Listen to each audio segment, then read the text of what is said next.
Praise the Lord. ஆண்டவராகிய இயேசு கிறிஸ்துவின் நாமத்தில் உங்களுக்கு என் அன்பின் வாழ்த்துதலை தெரிவித்துக் கொள்கிறேன். ஒவ்வொரு நாளும் இந்த யூடியூப் மூலம் உங்களை சந்திப்பதில் நான் மிகுந்த மகிழ்ச்சி அடைகிறேன். இந்த ஆடியோவை நீங்கள் கேட்டு தேவ ஆசீர்வாதத்தை பெறுவது மட்டுமன்றி, உங்களுக்கு அறிமுகமானவர்கள், உங்கள் நண்பர்கள், உங்கள் உறவினர்களுக்கும் இந்த ஆடியோவை அனுப்பி தேவனுடைய நாமத்தை மகிமைப்படுத்தும்படி உங்களை அன்புடன் கேட்டுக்கொள்கிறேன். இந்த நாளிலும் 2 நாளாகமம் 7ஆம் அதிகாரம் 1 வசனம். சாலமோன் ஜெபம் பண்ணி முடிக்கிற போது அக்கினி வானத்திலிருந்து இறங்கி சர்வாங்க தகன பலியையும் மற்ற பலிகளையும் பட்சித்தது. கர்த்தருடைய மகிமையும் ஆலயத்தை நிரப்பிற்று. கர்த்தருடைய மகிமை கர்த்தருடைய ஆலயத்தை நிரப்பினதினால் ஆசாரியர்கள் கர்த்தருடைய ஆலயத்துக்குள் பிரவேசிக்க கூடாதிருந்தது. அக்கினி இறங்குகிறதையும் கர்த்தருடைய மகிமை ஆலயத்தின் மேல் தங்கி இருக்கிறதையும் இஸ்ரவேல் புத்திரர் எல்லாரும் கண்டபோது தள வரிசை மட்டும் தரையிலே முகங்குப்புற குனிந்து பணிந்து, கர்த்தர் நல்லவர், அவருடைய கிருபை என்றும் உள்ளது என்று சொல்லி அவரை துதித்தார்கள். அப்பொழுது ராஜாவும் சகல ஜனங்களும் கர்த்தருடைய சந்நிதியில் பலிகளை செலுத்தினார்கள்.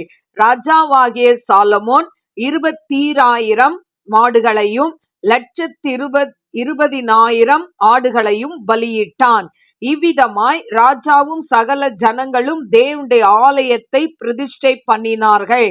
ஆசாரியர்கள் தங்கள் பணிவிடைகளை செய்து நின்றார்கள்.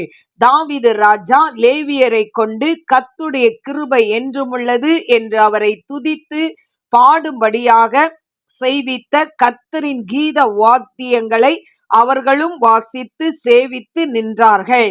ஆசாரியர்கள் அவர்களுக்கு எதிராக நின்று பூரிகைகளை ஊதினார்கள். இஸ்ரவேலர் எல்லாரும் நின்று கொண்டிருந்தார்கள்.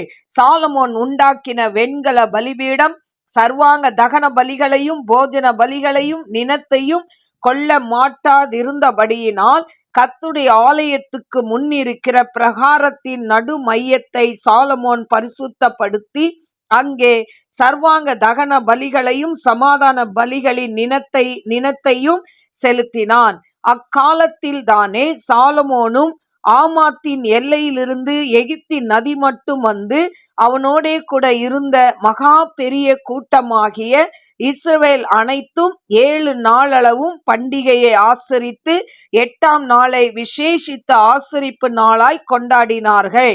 7 நாள் பலிபீடத்து பிரதிஷ்டையையும் 7 நாள் பண்டிகையையும் ஆசரித்தார்கள். 7ஆம் மாதத்தின் 23ஆம் தேதியிலே தங்கள் தங்கள் கூடாரங்களுக்கு போக ஜனங்களுக்கு விடை கொடுத்தான். கர்த்தர் தாவீதுக்கும் சாலமோனுக்கும் தமது ஜனமாகிய இஸ்ரவேலுக்கும் செய்த நன்மைக்காக சந்தோஷமும் மன மகிழ்ச்சியுமாய் போனார்கள். இவ்விதமாய் சாலமோன் கர்த்தருடைய ஆலயத்தையும் ராஜ அரண்மனையையும் கட்டி தீர்த்தான். கர்த்தருடைய ஆலயத்திலும் தன் அரண்மனையிலும் சாலமோன் செய்த மனதாய் இருந்ததெல்லாம் அனுகூலமாயிற்று. கர்த்தர் இரவிலே சாலமோனுக்கு தரிசனமாகி, நான் உன் விண்ணப்பத்தை கேட்டு இந்த ஸ்தலத்தை எனக்கு பலியிடும் ஆலயமாக தெரிந்து கொண்டேன்.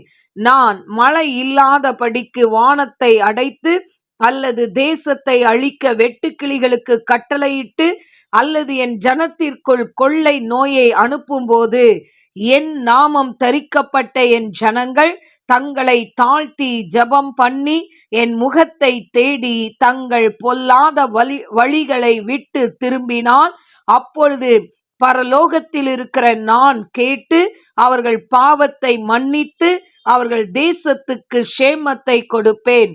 இந்த ஸ்தலத்திலே செய்யப்படும் ஜெபத்திற்கு என் கண்கள் திறந்தவைகளும் என் செவிகள் கவனிக்கிறவைகளுமாய் இருக்கும். என் நாமம் இந்த ஆலயத்தில் என்றென்றைக்கும் இருக்கும்படி நான் இதை தெரிந்து கொண்டு பரிசுத்தப்படுத்தினேன். என் கண்களும் என் இருதயமும் என்னாலும் இங்கே இருக்கும். உன் தகப்பனாகிய தாவீது நடந்தது போல நீ எனக்கு முன்பாக நடந்து நான் உனக்கு கற்பித்தபடியெல்லாம் செய்து என் கட்டளைகளையும் என் நியாயங்களையும் கைக்கொள்வாயானால், அப்பொழுது இஸ்ரவேலை அரசாளும் புருஷன் உனக்கு இல்லாமற் போவதில்லை என்று நான் உன் தகப்பனாகிய தாவீதோட உடன்படிக்கை பண்ணினபடியே உன் ராஜ்ய பாரத்தின் சிங்காசனத்தை நிலைக்க பண்ணுவேன். நீங்கள் வழி விலகி நான் உங்களுக்கு முன்வைத்த என் கட்டளைகளையும் என் கற்பனைகளையும் விட்டு போய் வேறே தேவர்களை சேவித்து அவர்களை பணிந்து கொள்வீர்களே ஆகில், நான் அவர்களுக்கு கொடுத்த என் தேசத்தில் இருந்து அவர்களை பிடுங்கி என் நாமத்திற்கென்று நான் பரிசுத்தப்படுத்தின இந்த ஆலயத்தை என் சமூகத்தினின்று தள்ளி அதை எல்லா ஜன சதலங்களுக்குள்ளும் பழமொழியாகவும் வகை சொல்லாகவும் வைப்பேன். அப்பொழுது உன்னதமாய் இருக்கிற இந்த ஆலயத்தை கடந்து போகிறவன் எவனும் பிரமித்து, கர்த்தர் இந்த தேசத்திற்கும் இந்த ஆலயத்திற்கும் இப்படி செய்தது என்ன என்று கேட்பான். அதற்கு அவர்கள் தங்கள் பிதாக்களை எகிப்து தேசத்திலிருந்து புறப்பட பண்ணின தங்கள் தேவனாகிய கர்த்தரை விட்டு வேறே தேவர்களை பற்றி கொண்டு அவர்களை நமஸ்கரித்து சேவித்தபடியினால் கர்த்தர் இந்த தீங்கை எல்லாம் அவர்கள் மேல் வரப்பண்ணினார் என்று சொல்வார்கள் என்றார். என கருமையான தெய்வ பிள்ளைகளே, இந்த நாளிலும் 2 நாளாகமம் 7ஆம் அதிகாரம் 1 முதல் 22 வசனங்களை நான் வாசித்திருக்கிறேன். என கருமையான தெய்வ பிள்ளைகளே, இந்த 2 நாளாகமம் 7ஆம் அதிகாரத்துல இந்த சாலமோன் ஜெபம் பண்ணி முடிக்கிற வரைக்கும் ஆண்டவர் வெயிட் பண்றார். ஜெபம் பண்ணி முடிச்ச உடனே அக்கினி வானத்திலிருந்து இறங்கி வந்து அந்த சர்வாங்க தகன பலி மற்ற பலிகளை எல்லாம் பட்சித்து போட்டது என்று சொல்லப்பட்டிருக்கு. வானத்திலிருந்து அக்கினி ஆண்டவர் கொண்டு வரார். என கருமையான தெய்வ பிள்ளைகளே, இப்படி கர்த்தருடைய மகிமை அந்த ஆலயத்தை நிரப்பினதுனால ஆசாரியர்கள் நிற்க கூடாமல் போயிற்று என்று சொல்லப்பட்டிருக்கிறதை நாம் பார்க்கிறோம். கருமையான தெய்வ பிள்ளைகளே, இதை பார்த்த உடனே எல்லாரும் முகம் குப்புற குனிந்து ஆண்டவரை பணிந்து கொண்டார்கள். பணிந்து கொண்டு கர்த்தர் நல்லவர், அவர் கிருபை என்றுமுள்ளது என்று அவரை துதித்தார்கள் என்று சொல்லப்படுகிறதை நாம் பார்க்கிறோம். கருமையான தேவ பிள்ளைகளே, சாலமோன் பார்த்தீங்கன்னா 20,000 மாடுகள் 1,20,000 மாடுகளை பலியிட்டானாம். கருமையான தேவ பிள்ளைகளே, ஆலயத்தை கட்டி முடித்து அவன் ஆண்டவர் சமூகத்துல ஜெபித்து வானத்திலிருந்து அக்கினியை இறக்கினதை நாம் பார்க்கிறோம்.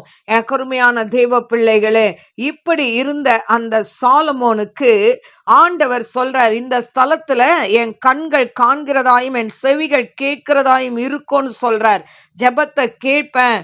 ஒருவேளை அதாவது ஜனங்களுக்கு என்ன வியாதி வந்தாலும், இல்லைன்னா நான் வானத்தை அடைச்சிட்டு, இல்லைன்னா அல்லது தேசத்தை அழிக்க வெட்டுக்கிளியை அனுப்புனா, இல்லைன்னா என் ஜனத்திற்கு அதாவது கொள்ளை நோயை அனுப்பும்போது இப்படியெல்லாம் வந்ததுன்னா நீங்க இந்த ஆலயத்துல ஜெபிச்சிங்கன்னா அற்புதம் நடக்கும் ஆண்டவர் சொல்றார். எப்படி ஜெபிக்கணுமா? என் நாமம் தரிக்கப்பட்ட என் ஜனங்கள் தங்களை தாழ்த்தி, முதலாவது தாழ்மையோடு தேவ சமூகத்துல வரணுமா, தன்னை தாழ்த்தி ஜெபம் பண்ணி. அப்ப ஜெபம் பண்ணும்போது முழுமையாய் நம்மளை ஆண்டவருக்கு அர்ப்பணிக்க வேண்டும். ஆண்டவரே, நான் ஒன்னும் இல்லப்பா, ஆண்டவரே என்னை மன்னிங்க, ஒருவேளை என் குற்றங்களா இருந்தா மன்னிங்க. ஆண்டவர் சமூகத்துல நம்ம தரை மட்டுமாய் தாழ்த்தி ஜெபம் பண்ணி என் முகத்தை தேடி, யார் முகத்தை தேடணும்? இயேசுடைய முகம், தேவனுடைய முகத்தை தேடி தங்கள் பொல்லாத வழிகளை விட்டு திரும்பினால், அப்போ நம்ம ஜெபம் பண்ணா போதாது, தாழ்த்துனா போதாது, ஆண்டவர் முகத்தை தேடுனா போதாது, பொல்லாத வழியை முதல் விட்டு திரும்பணும். ஆண்டவர் சொல்ற, உன் பொல்லாத வழியை விட்டு நீ திரும்பினால் அப்பொழுது பரலோகத்தில் இருக்கிற நான் கேட்டு அவர்கள் பாவத்தை மன்னித்து அவர்கள் தேசத்துக்கு சேமத்தை கொடுப்பேன். அப்போ நான் பாவத்தை மன்னிப்பேன், நீ என்னை நோக்கி கூப்பிடணும், உன் பொல்லாத வழியெல்லாம் விடணும். அப்போ பொல்லாத வழிகளெல்லாம் வைத்து கொண்டே ஆண்டவரை நோக்கி கூப்பிட்டா அதுக்கு பதில் கிடைக்காது. அப்போ ஆண்டவருக்கு பிரியமில்லாத காரியங்களை நம்மளை விட்டு அப்புறப்படுத்தணும். அப்புறப்படுத்திட்டு நம்மளை தாழ்த்தி ஜெபம் பண்ணி ஆண்டவரை நோக்கி பார்த்தா ஆண்டவர் அந்த ஜெபத்துக்கு பதில் தந்து தேசத்துக்கு சேமத்தை தருவேன்னு சொல்றாரு. ஹல்லேலூயா. என கருமையான தேவ பிள்ளைகளே, இந்த சாலமோனுக்கு ஆண்டவர் சொல்றாரு, நீ உங்க அப்பா தாவீது நடந்தது போல என்னுடைய கற்பனைகளையும் கட்டளைகளையும் நியாயங்களையும் நீ கை கொள்ளணும். கை கொண்டா நான் என்ன பண்ணுவேன்? உன்னை நான் உயர்த்தி வைப்பேன் அப்படின்னு ஆண்டவர் சொல்றாரு. இஸ்ரவேலை அரசாளும் புருஷன் உனக்கு இல்லாமற் போவதில்லை என்று நான் உன் தகப்பனாகிய தாவீதோடு உடன்படிக்கை பண்ணினபடியே உன் ராஜ்யத்தின் சிங்காசனத்தை நிலைக்க பண்ணுவேன் ஆண்டவர் சொல்றாரு. ஆனா எனக்கு அருமையான தேவ பிள்ளைகளே, நீ என்னை விட்டு வழி விலகி போய் நீ வேற தேவர்களை சேவித்தேனா நான் என்ன பண்ண மாட்டேன், உன் கூட இருக்க மாட்டேன், உன் ராஜ்யத்தை பிடுங்கி நான் என்ன பண்ணுவேன், நான் கொடுத்துருவேன் அப்படின்னு சொல்றாரு. நான் அவர்களுக்கு கொடுத்த என் தேசத்திலிருந்து அவர்களை பிடுங்கி என் நாமத்திற்கு என்று நான் பரிசுத்தப்படுத்தின ஆலயத்தை என் சமூகத்திலும் தள்ளி அதை எல்லா ஜனஸ்தலங்களுக்கும் பழமொழியாகவும் வகை சொல்லாகவும் வைப்பேன் ஆண்டவர் சொல்றார். அப்ப ஆண்டவர் வாக்கு பண்ணினார், இந்த ஸ்தலத்துல ஏற்க ஜபங்களுக்கு கண்கள் காண்கிறதும் செவிகள் கேட்கிறதா இருக்கும்னு சொல்றாரு. நீங்க தாழ்த்தி கூப்பிட்டீங்கன்னா வருவேன்னு சொல்றாரு, ஜபத்தை கேட்பேன்னு சொல்றாரு. ஆனா இதெல்லாம் இருந்தாலும் சாலமோன்ட்ட சொல்றார், நீ என்னை சேவிக்காம அந்நிய தேவர்களை சேவித்து போனேன்னா நான் என்ன பண்ண மாட்டேன், உன் கூட இருக்க மாட்டேன். ஆண்டவர் ராஜ்யத்தை எடுத்து என்ன பண்ண, என் உடன்படிக்கை மீறிடுவேன், அப்போ உன் ராஜ்யம் பிடுங்கப்படும் ஆண்டவர் சொல்றதை நாம் பார்க்கிறோம். எனக்கு அருமையான தேவ பிள்ளைகளை, இன்னைக்கும் ஆண்டவர் நம்மளை ஆசீர்வதிக்கணும்னா அவர் கற்பனைகளுக்கும் கட்டளைகளுக்கும் நாம் கீழ்ப்படிய வேண்டும். ஹல்லேலூயா. அவர் சொல்கிற வார்த்தைகளுக்கு கீழ்ப்படிந்து நடந்தால் ஆண்டவர் நிச்சயமாய் நாம் கேட்கிற விண்ணப்பங்களுக்கு அவர் நிச்சயமாய் பதில் கொடுக்கிற தேவனாய் இருக்கிறார். ஹல்லேலூயா. கண்களை மூடி நாம் ஜெபிப்போம். ஸ்தோத்திரிக்கிற ஆண்டவரே, மகா பரிசுத்தமுள்ள நல்ல தகப்பனே, உமக்கு ஸ்தோத்திரிக்கிறப்பா. சாலமோன் தேவாலயத்தை கட்டி முடித்து ஆண்டவரே அந்த ஆலயத்தை ஆண்டவரே அப்பா ஆலயத்துல ஜெபிக்கும் பொழுது அது முடிகிற வரைக்கும் காத்திருந்தப்பா, வானத்திலிருந்து அக்கினியை இறக்கின தேவன் ஆண்டவரே. ஏசப்பா, இந்த நாட்களிலும் ஆண்டவரே யாரெல்லாம் உம்மை நோக்கி உண்மையாய் கூப்பிடுகிறார்களோ ஆண்டவரே அவர்களுக்கு நீர் மறு உத்தரவு கொடுக்கிற தேவனாய் இருக்கிறபடினால ஸ்தோத்திரிக்கிறேன் ஆண்டவரே. என் நாமம் தரிக்கப்பட்ட ஜனங்கள் தாழ்த்தி ஜெபம் பண்ணி என் முகத்தை தேடி பொல்லாத வழியை விட்டா நான் அவங்கள மன்னித்து தேசத்துக்கு சேமத்தை தருவேன்னு சொன்னீங்கப்பா. இன்னைக்கும் ஆண்டவரை அப்பா இதை கேட்டுக்கொண்டு இருக்கிற அன்பு சகோதர சகோதரிகள் தங்கள் பொல்லாத வழிகளை விட்டு மனம் திரும்பி உம்முடைய பாதத்துல வந்து கதறும் பொழுது அப்பா அவங்க கூக்குரலுக்கு நீர் பதில் கொடுப்பீராக டாடி.